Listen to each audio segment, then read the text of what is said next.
We perform meritorious deeds, give alms, observe precepts, chant and meditate. We recollect the virtues of the Buddha, the Dhamma and the Sangha. These are considered immensely meritorious acts. When we pay homage to the Buddha, we also give our Dhamma practice as homage to him. This is what the Buddha had praised. Because no matter how we offer alms, perform meritorious deeds, or show respect to the Buddha with various offerings, and these do bring immense blessings that will follow us through every life and every existence. But the Buddha praised for us to practice following his teachings. Though performing meritorious deeds and giving alms will bring about completeness in all aspects to sustain our lives in every existence, however, as long as our minds still have upadana, clinging and attachments, and the sense of self, it will lead us to be born, grow old, get sick, and die. We likely understand that once we are born, even if we have everything in abundance, this body will deteriorate, perish, and when it becomes imbalanced, it leads to illness and suffering. Yet the wealth we possess does not have the power to make our bodies strong and healthy. This is impossible, because it is conditioned. The term conditioned refers to things that arise from causes and factors. This physical body, no matter how it is conditioned, once it comes into existence, it will inevitably decay and dissolve. This is the natural way. In the act of giving alms, we aim to let go of greed. When we do this repeatedly, a question arises. In our lives, when we have abundant wealth and possessions, what should we do? Then wisdom answers, we must create goodness in this world, because our lives are uncertain, and eventually we must leave this world. When we see this clearly, we realize that the next step is to train the mind to let go of greed, anger, and delusion, to cultivate wisdom. However, for wisdom to arise, and for us to let go of attachments and reduce suffering, we must rely on the tranquility of the mind. This is why we must train the mind to develop samadhi, concentration.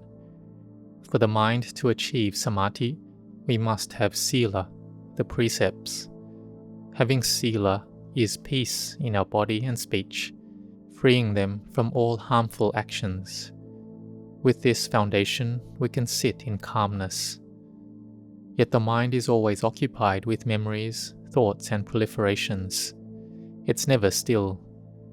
We must observe it mindfully, watching where it wanders, what it thinks, and how it fabricates.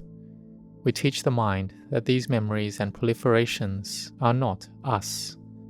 These memories, thoughts, and mental formations are not us.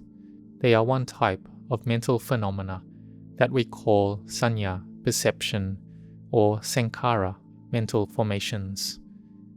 Even the awareness arising of these mental fabrications is vijnana, consciousness, and we let it go as well. We continue to train the mind with mindfulness. By watching over our thoughts, seeing what the thoughts are about, then sometimes the mind may eventually become still.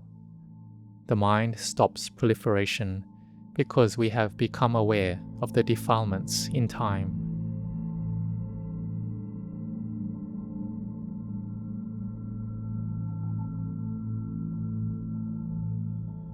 When we practice meditation, and sometimes find it difficult when the mind is still restless, it's okay. Don't be discouraged. Don't despair, thinking, why can't I do this? Why is my mind not calm? Don't worry.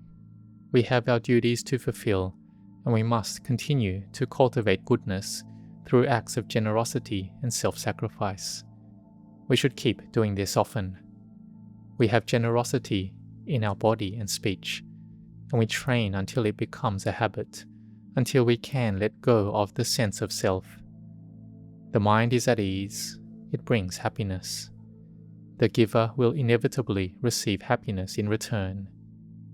When we practice like this repeatedly, our restless mind gradually becomes calm and attains samadhi. In the beginning, achieving the peace of samadhi may require relying on mental formations, but the bringing up of the meditation object, such as contemplating that this body is composed of the 4 elements. The breath is the air element, the warmth that keeps the body warm is a fire element, and the hairs, nails, teeth, skin, or bones are the earth element, with their hard and solid characteristics. We see that this body is a gathering of earth, water, fire, and air. Starting from just 2 tiny cells, it rapidly multiplies into 4, 8, 16, and so on, expanding into countless cells. The mind clings to every cell, believing it to be me or mine. There is clinging like this. It is the craving, attachment, delusion, and ignorance of the mind. We begin our training by using memories to contemplate that this body is not truly us. It is merely a combination of the 4 elements, and it will inevitably disintegrate. Can it truly be us? If it were truly us, why is it that when we don't want to age, get sick, or die, yet then why does this body age, get sick, and die? We have no control over it. How can something we cannot control be us or ours? This is the question that the Buddha posed to the group of the 5 ascetics, the Panchavaggiya. Through this, the 5 ascetics awakened to wisdom and realized that the body is not the self. All 5 of them attained enlightenment as arahants, seeing clearly that body and mind are not the self. They had already developed profound and refined wisdom, and their meditation practice was well established. Their quality of sila was complete for a long time already. Their quality of dana, they had performed countless acts of generosity and sacrifice. Therefore we begin with the practice of giving and performing meritorious deeds.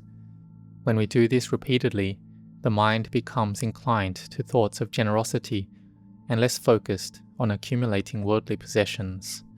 We make time to train the mind because even when we have external abundance, the mind still suffers due to clinging, attachment, and the sense of me and mine. When we experience loss or separation, we suffer again. Our minds are not peaceful. When we have samadhi, we can temporarily calm the mind, and wisdom arises from memory, thought, and contemplation. We strive to practice like this first. We use the principle that instead of letting the mind wander into unwholesome or negative thoughts, we direct it to thoughts of merit and to reflect, which we call developing a meditation object. Through contemplation, the mind becomes calm. When we sit and radiate metta, loving kindness, wishing all beings happiness and freedom from suffering, we contemplate the body, mentally breaking it down and heaping them into the 4 heaps of elements: fire, water, earth, and air. We then examine which part of it truly belongs to us.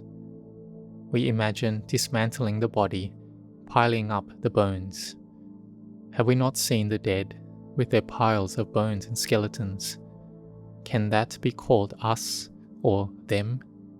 They disintegrate, nameless and unrecognizable, returning to their natural elements. When the breath ceases, the fire element extinguishes, the water element evaporates and dries up, and the earth element dissolves. This body, which we call ours, is like this. As we sit here, whether I am teaching or you are listening, if the breath stops at this very moment, the body collapses. What we call ourselves is no longer there. It is only temporary. So we contemplate this, and the mind becomes calm, we begin to see that this is truly not us. How can we cling to it as us or ours?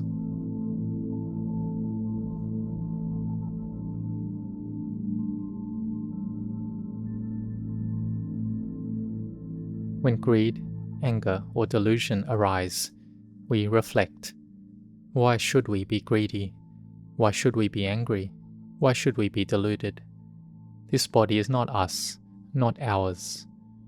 We contemplate and see that they are just the air element, the earth element, the water element, and the fire element, the same as us. Why should we be angry? Why should we love or hate? The mind becomes calm. When the mind proliferates, we recognize it as it arises. Why is it proliferating? There is no us, no ours. Sometimes the mind becomes aware, and may even experience emptiness. We see everything as conventional reality, and the mind temporarily breaks free from these conventions. We see everything clearly. When we see in this way, the nature of reality becomes apparent. The arising and ceasing of all things, our house, the various supports we're supported by, and we see clearly into it, including this body. We understand the Dhamma. We see the Dhamma little by little. Wisdom arises, and samadhi supports the arising of wisdom.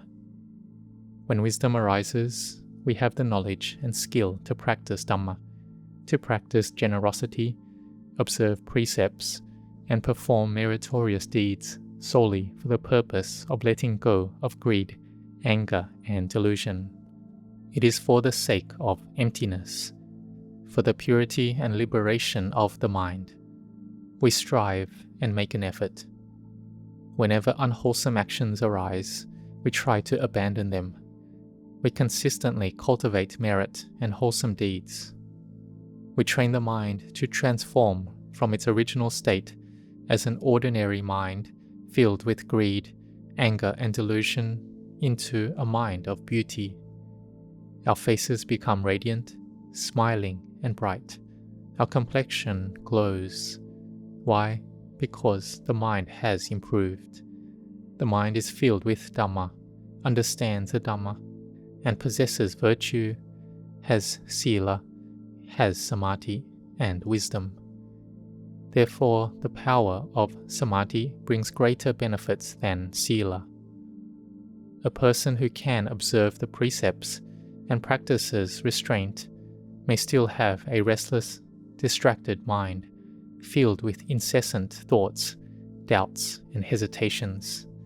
But that's okay. They can continue training the mind.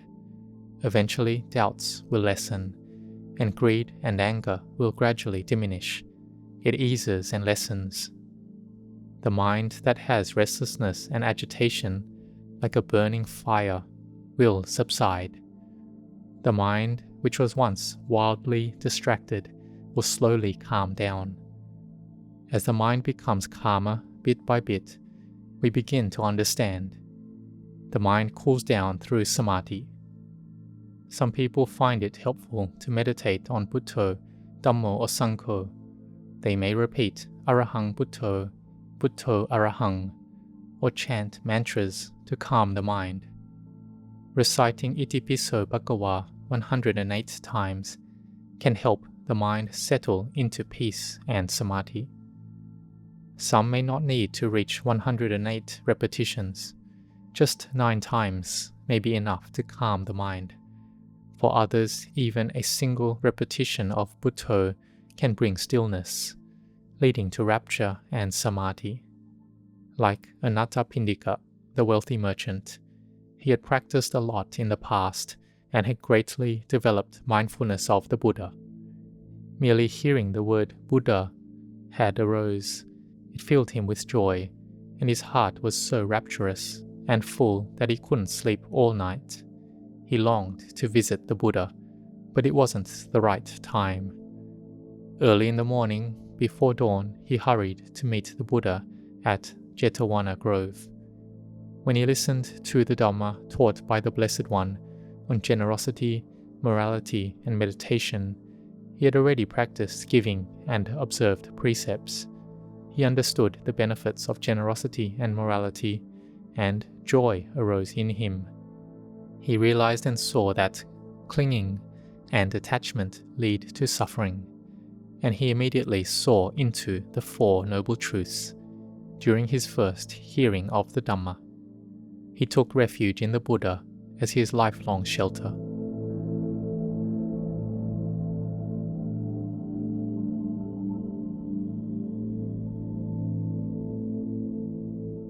For us, when we have cultivated and accumulated merit and barami, spiritual perfections, we have started by practicing generosity extensively.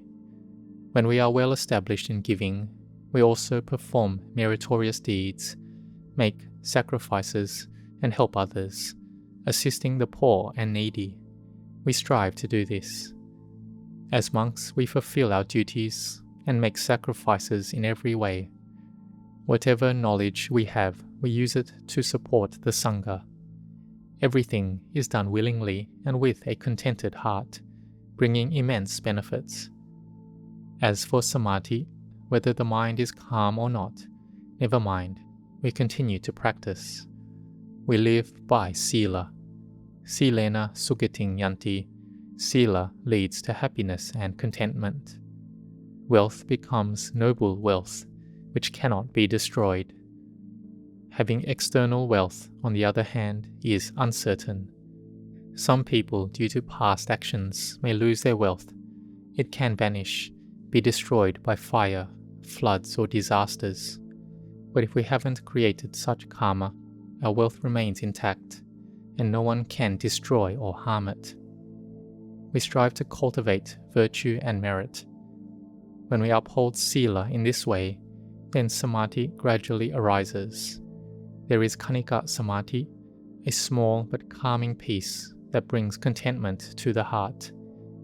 Rejoicing in the good deeds of others brings a sense of coolness and fulfillment to the mind. When we perform good deeds ourselves, we feel joy. Reflecting on the virtues of the Buddha, Dhamma, and Sangha fills us with joy and satisfaction, and samadhi arises at times. So we practice it through consistent effort and develop it. We can observe that a calm mind with samadhi feels cool, light, and at ease, while a restless mind is chaotic. We see the benefits of practicing meditation and the drawbacks of agitation, so we strive to cultivate samadhi daily. Gradually, our mind becomes calmer and wisdom develops little by little. However, during Dhamma practice, we may encounter what is called kilesa mara, the defilements, or khandha mara, the hindrance of the body. The body may fall ill, or thoughts may arise as obstacles, hindering our practice. Even people around us, those we know and those we don't, may try to discourage us. They might ask, why do good deeds? Why meditate? Why observe precepts? Their words may drain our motivation, but we must not lose heart. We should maintain our faith steadfastly until it becomes a wisdom-based faith, seeing clearly for ourselves. We come to understand that letting go of attachment to the aggregates is profoundly beneficial. Therefore, there are immense benefits, particularly the development of wisdom. The Buddha desired for all of us to dedicate ourselves to honor him through our Dhamma practice. By doing so, we can gradually let go of greed, anger, and delusion, just as the Buddha did. Because the Buddha saw that abandoning greed, anger, delusion leads to supreme happiness, nibbana. Letting go little by little is called nibbana, little by little. Starting with doing only acts of generosity and merit, we then incorporate meditation and Dhamma practice. When we practice in this way, it is giving our practice in homage, and one day we will see the Buddha within our hearts. This is because we clearly perceive the Dhamma, realizing that body and mind are impermanent, suffering, and not self. The truth of Dhamma becomes evident, and overwhelming joy and happiness arises in our hearts. Our faith in the Buddha's teachings become unshakable, and we see the Buddha vividly in our hearts. This is called the radiant Dhamma shining brightly within our hearts. May all of you be happy, prosperous, and successful in every endeavor, whether in studies, work, or duties. May all your wishes be fulfilled. May your meditation practice lead to clear insight and true understanding of the Dhamma of the Buddha. May you grow in blessings.